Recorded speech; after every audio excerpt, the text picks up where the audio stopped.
오늘 우리에게 주시는 하나님의 말씀을 읽겠습니다. 마태복음 16장 21절로 24절의 말씀입니다. 이때로부터 예수 그리스도께서 자기가 예루살렘에 올라가 장로들과 대제사장들과 서기관들에게 많은 고난을 받고 죽임을 당하고 제3일에 살아나야 할 것을 제자들에게 비로소 나타내시니 베드로가 예수를 붙들고 항변하여 이르되 주여 그리 마옵소서 이 일이 결코 죽게 미치지 아니하리이다. 예수께서 돌이키시며 베드로에게 이르시되 사탄아 내 뒤로 물러가라. 너는 나를 넘어지게 하는 자다.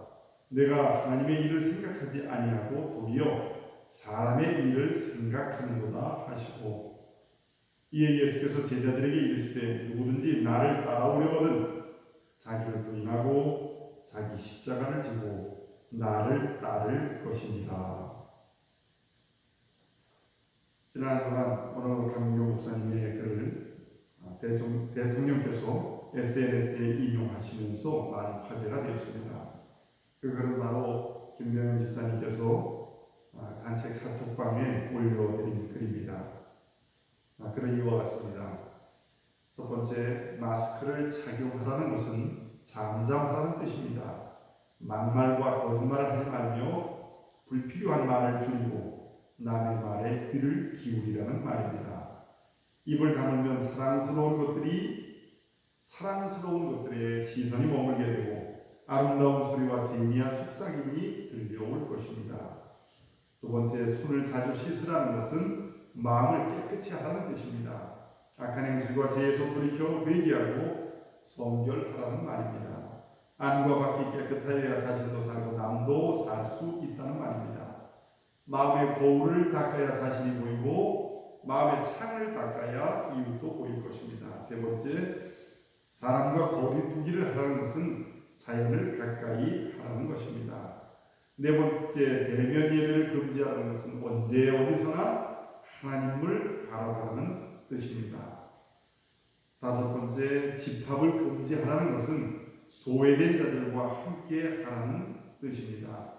모여서 선동하거나 심자랑하지 말고 사람이 그리운 이들의 벗이 되라는 말입니다.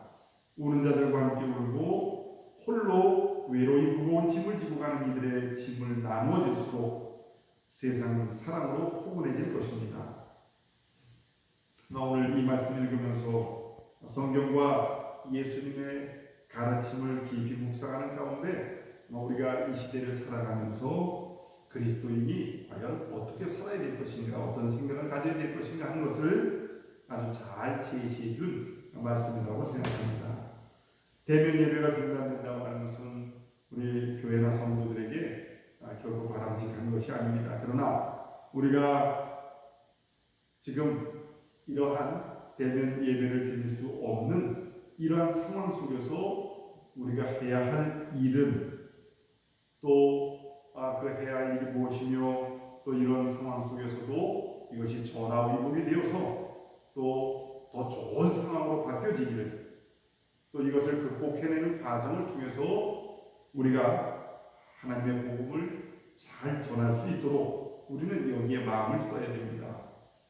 오늘 맞닥뜨린 상황이 우리에게 불편하고 고통스럽고 또 이러한 상황 속에서 우리가 어떻게 이것을 잘 분별하고 또 올바르게 행동할 것인가에 따라서 우리의 신앙이 세상에 그대로 드러나게 될 것입니다.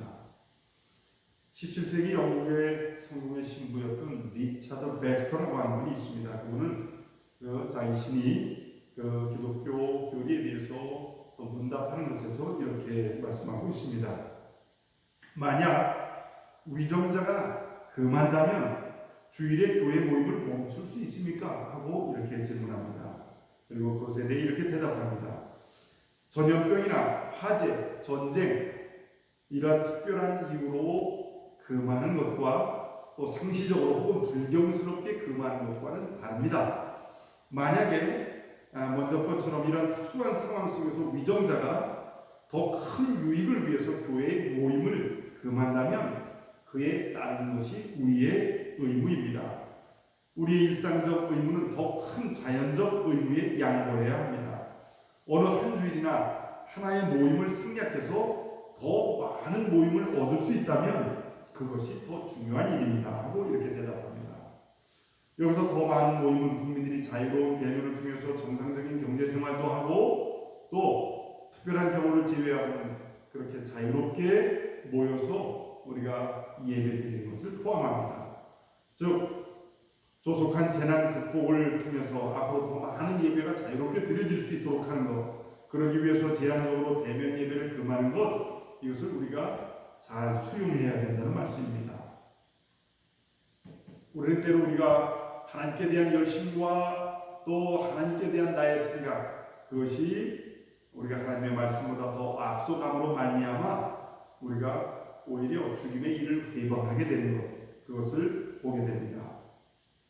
주님의 일에 가장 위협되는 존재는 무엇일까요? 그것은 때로 악마가 아니라 선하고 충성스럽다고 자처하는 이들인 경우가 많이 있습니다. 오늘 우리가 읽은 본문 말씀에서도 베드로가 가장 그렇게 선하고 충성스러운 그러한 일꾼이었는데 주님의 제자였는데 그가 바로 오늘 예수님의 꾸짖음처럼 내가 내 앞길을 막는, 내가 가야 될 길을 막는 사탄의 역할을 하고 있구나 하고 이렇게 꾸짖으십니다. 아마도 예수님 당시에 대제사장이나 바리새인, 서기관, 장로들, 자타가 고민하는 하나님의 신복들도 마찬가지였을 겁니다. 그들이 내가 이 세상 누구보다도 하나님께 충성스러운 일꾼이다 하고 이렇게 스스로 자처하는 사람들이었지만 오늘 그들은 예수님이 가시는 이 세상을 구원하시는 그 길에 회방자가 되었다는 사실을 우리는 알아야 됩니다. 그래서 예수님은 베드로를 향하여 내 뒤로 물러가라고 이렇게 말씀하십니다. 베드로처럼 예수님의 신실한 동행자가 되려고 하는 이들조차 때로는 사탄의 도구가 된다는 사실을 우리는 알아야 됩니다. 왜 그렇겠습니까? 예수님의 생각보다 하나님의 뜻보다 내 생각이 더 앞장서기 때문에 이러한 일이 벌어진다 하는 겁니다. 예수를 위한다고 하는 수많은 명목들, 그러한 헌신들이 하나님의 일이 아니라 사람의 일이 되고 그렇게 사람의 일이 되고 마는 그런 이유가 여기에 있습니다. 제자들을 부르신 예수님의 유일한 명령은 나를 따르라고 하는 겁니다. 어떤 다른 일이 아니라 나를 따라오라고 하는 겁니다. 그런데 예수님보다 앞장서고 또 내 뜻이 앞서가게 되면 우리는 하나님의 일을 그르치는 사탄의 일을 하게 된다는 겁니다. 오늘 이 말씀이 있기 전에 이 베드로가 예수님 앞에 크게 칭찬을 받았지요. 왜냐하면 그가 예수님에 대하여 고백하기를 주는 그리스도시요 하나님의 그 살아계신 하나님의 아들입니다 하고 이렇게 자기 신앙 고백을 했을 때 그가 칭찬을 받습니다. 야, 내가 기초가 되어서 이제 교회가 세워지겠구나 하고 그렇게 칭찬을 하십니다. 내가 이 교회의 디딤돌이 될 거다 하고 이렇게 말씀해 주는 겁니다. 그런데 오늘 베드로가 예수님으로부터 크게 꾸짖음을 받습니다. 내가 가는 길에 디딤돌이 되기는커녕 거침돌이 나를 거스리는 그런 거침돌이 되고 있구나 하고 이렇게 꾸짖고 계신 것입니다. 왜 그랬을까요? 한번 여러 가지를 생각해 봤는데요. 아마도 베드로가 주님을 따라간다고 주님의 제자가 되었다고 하지만 여전히 아직 주님의 제자가 제대로 되지 못했기 때문에 그랬을 겁니다. 여전히 그가 예수님을 만나기 전에 꿈꾸던 것, 그가 희망하던 것, 또 그의 마음 가운데 살아있는 그런 죽지 않은 욕망들, 이런 것들이 그대로 가지고 예수님 곁에 있었기 때문에 그랬을 겁니다. 이게 죽어져야, 자기의 욕망이 죽어져야 자기를 부인하는 일이 되어야만 주님을 따라가게 되는데 여전히 자기의 것을 다 가지고 주님을 따라가려고 합니다. 아마 그들 당시에 유대인들이 처한 상황이 그랬을 겁니다. 오랜 세월 동안 그 로마 제국과 싸워왔습니다. 그들의 소망은 아마도 꿈에도 소망이 저 로마 제국으로부터 벗어나는 일이었을 겁니다.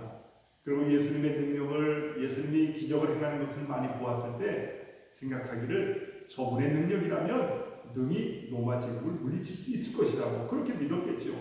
그래서 예수님을 가려고 하는 그 길, 그것을 따르거나 그것을 믿지 않고 자기들이 원하는 길로 예수님이 쫓아와 주시기를 그렇게 소망했던 겁니다. 그렇기 때문에 오늘 예수님이 내가 죽음의 길로 가야 되겠다 이렇게 말씀하셨을 때 내가 당신이 죽음의 길로 가는 걸 도저히 용납하지 못하겠습니다. 내가 원하시는 길, 우리 민족이 원하는 길로 주님이 가셔야 되지 않습니까? 하고 그렇게 주님을 자신의 길로 끌어들이려고 했다고 하는 겁니다. 예수님이 십자가를 통해서 그리스도가 되시려고 하는 것을 못마땅하게 여기고 막았었던 이유가 그렇습니다. 베드로가 주님의 말씀을 신중하게 귀담아 들었어야 되는데 그가 그렇게 듣지 못했습니다. 그래서 이제 또 얼마 후에는 예수님을 3번씩 모른다고 부인하는 사람이 되게 됩니다. 그런 수치스러운 일을 저지르지 않으려면 예수님의 말씀을 오늘 잘 이 꾸짖음을 들었을 때 제대로 들었어야 되는데 아마도 권성으로 들은 듯 싶습니다. 그가 진심으로 간절한 마음으로 주님을 믿고 따랐던 것이 아니라 단지 세상적인 성공을 위해서 예수를 믿고 따르는 척했던 것뿐이 아닌가 생각이 듭니다. 그 결과 그는 어린 소녀 앞에서도 참으로 비굴하게 예수님을 모른다고 부인하고 있지 않습니까? 얼마나 부끄럽고 창피스러운 일입니까? 오늘 우리의 모습은 어떻습니까? 오늘 우리가 우리 기독교가, 한국 기독교가 세상에 보여주는 모습이 이와 같지 않는가 생각합니다. 우리가 예수의 이름을 외치고 있지만 마치 우리 스스로 예수님을 부인하는 것과 같은 그런 모습을 보여주고 있습니다. 난 절대로 주님의 곁을 떠나지 않겠노라고 호언장담했지만 우리 스스로가 우리의 행동으로 주님을 멀리 떠나가고 있지 않는가 우리가 스스로 돌아봐야 됩니다. 내가 확신이 있고 내가 주님을 믿습니다. 내가 예수 그리스도 당신이 우리의 주님이심을 하나님의 아들이심을 믿습니다 하고 이렇게 알고 고백하지만 정작 우리는 예수님으로부터 멀리 떨어진 길로 그렇게 가고 있지 않은지 오늘 우리의 삶을 주님께서 보신다면 또 어떻게 책망하실지 오늘 우리가 그 말씀을 들어야 됩니다. 하나님을 알고 또 예수님을 안다고 하는 것이 중요한 것이 아니라 하나님의 명령을 어떻게 받아들고 그 뜻을 받들어 살 것인가 하는 것이 중요합니다. 오늘 우리가 성경 말씀에서 보면 사탄이 예수님을 먼저 알아봅니다. 아는 것으로 따지면 사탄이 예수님을 더 잘 알 겁니다. 그러나 그는 결코 예수님의 길 따라가지 않습니다. 이단이 뭐겠습니까? 예수의 이름을 빌어서 자기의 생각, 자기의 말을 하는 것, 정말 이런 것들이 이단 아니겠습니까? 예수를 믿는다고 하면서 실제로는 만몬을 이 세상에서 잘 먹고 잘 사는 것을 섬기는 그러한 사람이 그런 것이 바로 적그리스도가 아니겠습니까? 예수의 이름으로 전혀 다른 예수의 복음 아닌 다른 말을 하는 그것이야말로 사탄의 일을 하는 것입니다.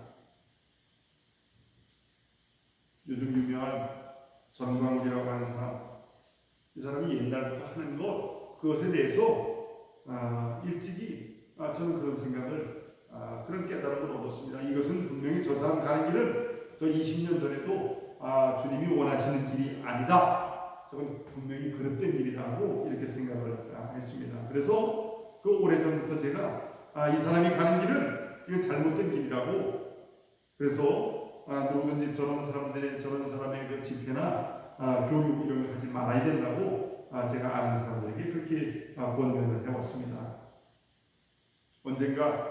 언젠가는 기독교에 큰 피해를 입히겠구나 하는 그런 생각을 했기 때문에 그렇습니다. 요즘 또 언론을 보니까 또 교회에 그 장로들이라고 하는 분이 연합회를 만들어서 정치 도구 모임을 갖습니다. 왜 정치 모임을 이렇게 장로들이 갖습니까? 그러니까 아니라고 부인하면서 또 내용을 보니까 마찬가지입니다.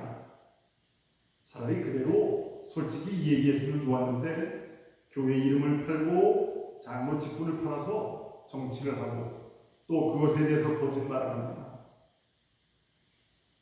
광화문 집회에 갔던 그것보다 더 나쁜 것은 뭐겠습니까? 갔다 오고 안 갔다 왔다고 거짓말하는 겁니다. 타인을 위험에 빠뜨리고 또 그리스도인들이 이런 행동을 할 때 복음 전파의 길을 막고 하나님의 영광을 가리는 일입니다.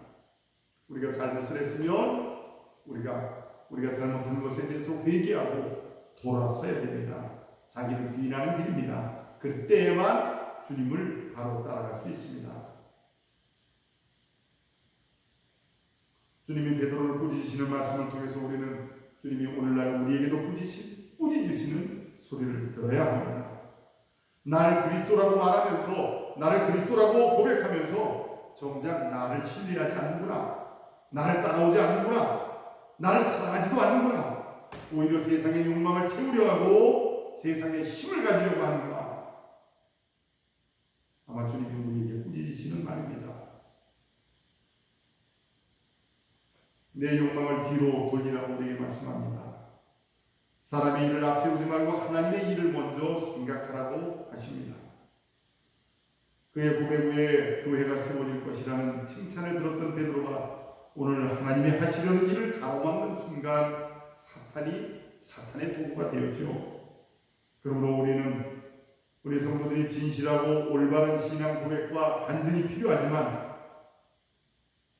그것보다 더 중요한 것이 있습니다. 우리의 신앙 고백, 또 우리의 그러한 우리의 열정, 이것보다 더 중요한 것은 하나님의 뜻을 올바로 아는 일입니다. 내 열정이 아무리 커도 그것이 하나님의 뜻을 올바로 분별하는 일보다 앞서가서는 안 됩니다. 그렇게 될 때 우리는 하나님의 길을, 주님의 길을 막아서게 됩니다. 오래전에 읽었던 신문 기사를 제가 오르는 것을 읽었습니다. 2012년이니까 8년쯤 됐네요. 예수 정신 어디 두고 탐욕만 물려주려 하나. 교회가 막 세습의 문제들이 불거져 나올 때, 목회자 세습을 불거져 나올 때 그 일반 신문에 나왔던 글입니다. 교회가 물려줘야 될 것은 사람이 소유하고 넘겨주고 거래하는 물질적 자본이 아니라 사랑과 봉사 등 예수 정신이다. 그렇지 않으면 이기적이고 탐욕적인 교회로 갈 수밖에 없다. 물질과 만몬을 숭배하는 사회에서 기독교인들은 예수를 팔아서 나를 영화롭게 할 것인지, 나를 팔아서 예수님을 영화롭게 할 것인지 하는 선택에서 분명한 결단을 내려야 한다. 그것이 물질에 빼앗긴 한국 교회의 공교회성을 회복하는 일이다라고 이렇게 말하고 있습니다. 우리 오늘 우리 자신들을 돌아보면서 우리가 어떻게 선한 일에 매진해야 할지, 또 매 순간 십자가에 지는 삶을 통해서 하나님이 기뻐하시는 성도들이 되고 또 세상에서도 인정받는 신앙인들이 될 것인지 우리가 깊이 생각해야 됩니다. 오늘 우리가 읽는 또 서신서 말씀이 로마서 12장 9절로 21절 말씀입니다. 오늘 이 말씀을 읽으면서 오늘 제가 드리는 이 설교 말씀의 결론을 이 로마서 12장의 말씀으로 대신하려고 합니다. 로마서 12장의 말씀을 함께 읽겠습니다. 로마서 12장 9절로 21절의 말씀입니다. 사랑에는 거짓이 없나니 악을 미워하고 선에 속하라. 형제를 사랑하여 서로 우애하고 존경하기를 서로 먼저 하며 부지런하여 게으르지 말고 열심을 품고 주를 섬기라. 소망 중에 즐거워하며 환난 중에 참으며 기도에 항상 힘쓰며 성도들의 쓸 것을 공급하며 손 대접하기를 힘쓰라. 너희를 박해하는 자를 축복하고 저주하지 말라. 즐거워하는 자들과 함께 즐거워하고 우는 자들과 함께 울라. 서로 마음을 같이 하며 높은 데에 마음을 두지 말고 도리어 낮은 데 처하며 스스로 지혜 있는 채 하지 말라. 아무에게도 악을 악으로 갚지 말고 모든 사람 앞에서 선한 일을 도모하라. 할 수 있거든 너희로서는 모든 사람과 더불어 화목하라. 내 사랑하는 자들아, 너희가 친히 원수를 갚지 말고 하나님의 진노하심에 맡기라. 기록되었으되 원수 갚는 것이 내게 있으니 내가 갚으리라고 주께서 말씀하시니라. 내 원수가 줄이거든 먹이고 목마르거든 마시게 하라. 그리함으로 내가 숯불을 그 머리에 쌓아 놓으리라. 악에게 지지 말고 선으로 악을 이기라. 여러분들 이 말씀을 깊이 묵상하시는 가운데 하나님의 은혜를 깊이 체험하시기를, 또한 이 말씀을 실천하는 가운데 또 주님을 따르는 삶에 더 한 발짝 가까이 나아가시기를 주의 이름으로 축원합니다. 함께 기도하겠습니다. 은혜로우신 하나님 아버지, 오늘도 우리가 가정에서 예배를 드립니다. 주님, 우리가 어디에서 예배를 드리든지 우리 하나님만을 온전히 우리 마음 가운데 모시고 예배하는 사람들이 되게 하여 주옵소서. 신실한 마음으로 또 정성을 다하여 주님께 예배하는 저희들이 되게 하여 주옵소서. 또한 우리의 예배가 입술로만 드려지는 것이 아니라 마음으로 결심하고 또 우리가 삶으로서 예수님을 따라가는 삶으로 실천해내는 저희들이 되게 하여 주옵소서. 오늘 예배를 통하여서 하나님의 음성을 듣는 저희들이 되기를 원합니다. 오늘 이 예배를 통하여서 우리가 하나님과 동행하기를 또 주님의 발자취만을 따라가기를 그렇게 결심하는 저희들 되게 하여 주옵소서. 우리의 교만한 마음과 어리석은 생각으로 주님의 뜻에 앞서가는 사람들이 아니라 언제나 주님의 뜻을 따라가는 저희들의 삶이 되도록 인도하여 주옵소서. 하루속히 우리가 모여서 함께 주님을 한 목소리로 찬양하며 예배하고 서로 격려하고 위로하는 참된 예배가 교회 안에서 이루어질 수 있도록 그날이 속히 오도록 주님께서 긍휼히 여기사 이 땅의 모든 이 악한 질병을 고쳐주시고 우리가 바로 서도록 인도하여 주옵소서. 이제 더 많이 퍼지는 이 코로나 바이러스로 인하여서 많은 사람들이 고통 가운데 있습니다. 주여 긍휼히 여겨 주옵소서. 우리가 더욱더 힘써 주님 앞에 바로 살며 또 우리가 이 세상의 안전을 위하여서도 또 바른 행동을 통하여서 이 땅에 바로 잡힐 수 있도록 인도하여 주옵소서. 오늘 우리가 드리는 예배를 주님께서 기뻐 받으시기를 또한 우리가 어떤 상황 속에서도 복음의 증인 되도록 우리를 이끌어 주시기를 예수님의 이름으로 간절히 기도하옵나이다. 아멘.